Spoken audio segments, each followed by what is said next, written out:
ఈ బాలికల మీద మహిళల మీద అనేక అత్యాచారాలు జరుగుతూ ఉన్నాయి. ఈ కూటమి ప్రభుత్వంలో ఒక మహిళ ఒక హోమ్ మినిస్టర్ గా ఉండి కూడా ఈ రోజు అనేక దారుణాలు జరుగుతూ ఉన్నాయి. దానికి ఉదాహరణ ఈ రోజు వీరప్రేణిగూడెం కృష్ణా జిల్లాకు చెందిన ఒక మైనర్ బాలిక మీద 8 మంది అదే గ్రామానికి చెందిన మైనర్స్ కూడా ఉన్నారు, అబ్బాయిలు. ఆ అమ్మాయిని సామూహికంగా అత్యాచారం చేయడం జరిగింది. ఎంత దారుణంగా ఉందంటే ఈ పిల్లలంతా కూడా గంజాయికి అలవాటు పడి ఈ గంజాయి మత్తులో ఇలాంటి అత్యాచారాలకు పాల్పడుతూ ఉన్నారు. కాబట్టి ఈ కూటమి ప్రభుత్వం వెంటనే ఈ గంజాయిని అరికట్టాలి. అలాగే దీనికి బాధ్యులైన వాళ్ళని వెంటనే వాళ్ళని అరెస్ట్ చేసి అసలు పబ్లిక్ గా ఇలాంటి వాళ్ళని ఉరితీస్తే గాని ఇలాంటి అఘాయిత్యాలు చేయకుండా ఉంటారు.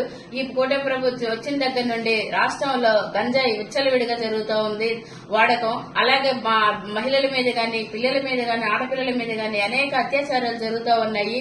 మహిళ హోమ్ మినిస్టర్ గారు ఉండి అనిత గారు ఇవి మీ కళ్ళకి కనిపించడం లేదా? వీటిని అరిగట్టే బాధ్యత మీకు లేదా?